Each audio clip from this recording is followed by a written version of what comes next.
Okay, wow, it's kind of a long story, but like, I think magic is compared to music a lot. There's different genres, obviously there's different genres of music. There's many different genres of magic as well. You got everything from, close up to stage to street magic, to different palettes you can do the magic on. And there's also different ways that you can present it. You can do stage as a serious person, doing mentalism, or you can do stage as a freaking clown. So it really depends on the person. God, when I was young, I had some influences. Two of them, I had two mentors. They were in their 70s when I met them, and it's kind of interesting. They did these big shows, but they didn't know any of these card moves that I know. After they passed away, I started kind of teaching myself all these moves. I'm all self-taught with the cards. That's the crazy part right there. I remember my mentor Marima. Oh boy, I was probably 12 years old, 13. We were doing shows, and I used to talk a whole lot. Wow, but I remember my mentor Marima telling me, cards are boring. Card tricks and mentalism is boring. Stay away from that. She liked the flashy stuff. She used to use silks, doves, flowers, a lot of different beautiful things. So that was obviously different than what I did. So what she did was shared everything she knew about performing with me, and I took it and I built what I wanted to out of it. So yeah, I just basically took everything she taught me about the stage and put that into my own work. And another mentor I had for many years, I went by the stage name of Buddha the Great, and his name was Clarence, but I never call him that. I call him Buddha. And man, he was a character. He taught me a lot. I went on tour with that guy, and actually I performed his last 30 shows with him, and he passed away 2 weeks after we got back from going on tour. It was insane, and I just had to come to the conclusion that I was honored to have performed his last shows with him. I remember this news article that they wrote about him, and he was quoted as saying he was going to keep performing until the final curtain fell, and it fell, and it was very, very tragic and sad, but I was lucky to be there. He taught me a lot.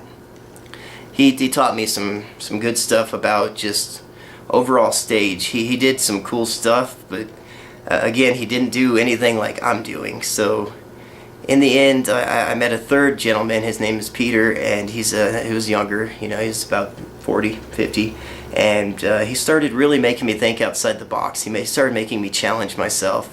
He told me, hey man, you surprised me. I've seen it all, surprised me, and I love a good challenge. So that was awesome hearing that from him. The first year that we started working together, I was behind the wheel of a car driving blindfolded with a police escort. So apparently the guy knows what he's doing.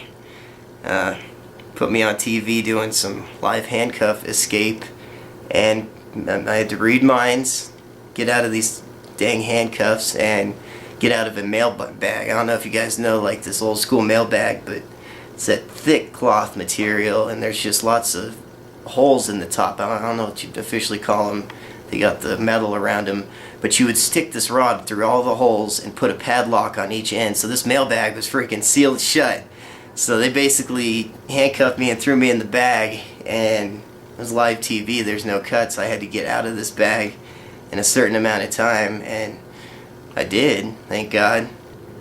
When I was 16, Marima took me to Boston. It was actually a little town outside of Boston. It was called Beverly, Massachusetts.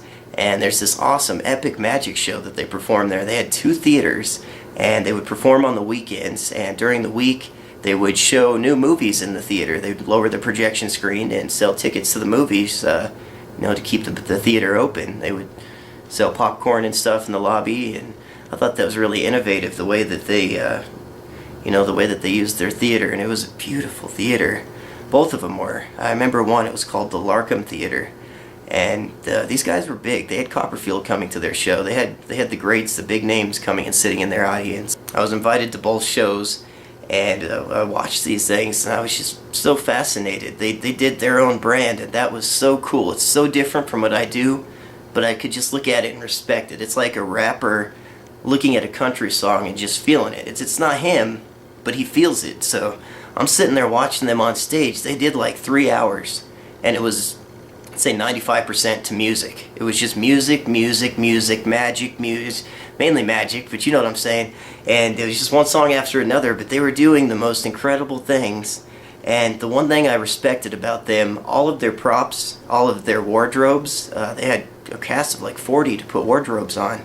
They were all homemade. They were all in-house made. They had this little factory, and all the women would make these outfits and these props, and yeah, I'm sure the men would help, but you know, it's crazy the way people use their minds. And the star of the show, he finished the show, took me backstage and kind of showed me the workings of the stage, and it was really cool to see.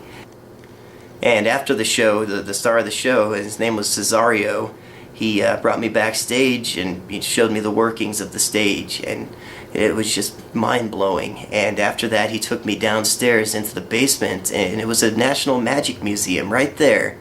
And he had stuff all the way from Thurston to handcuffs that Houdini had escaped from, just sitting right there in front of me. And it was just absolutely incredible. And I was 16, I was so young, I don't even think I knew what I was looking at back then, but now I think I'd appreciate that a lot more.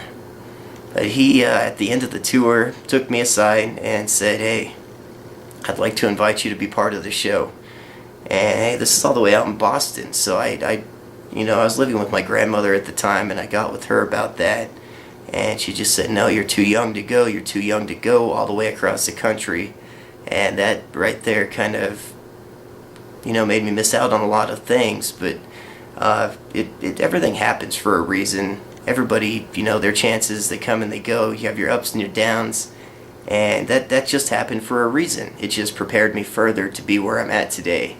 And so after all of that said, I just observed all of these great people. And I thought, what do they do that the people like? What are their traits that people like? And what are their traits that people don't necessarily like?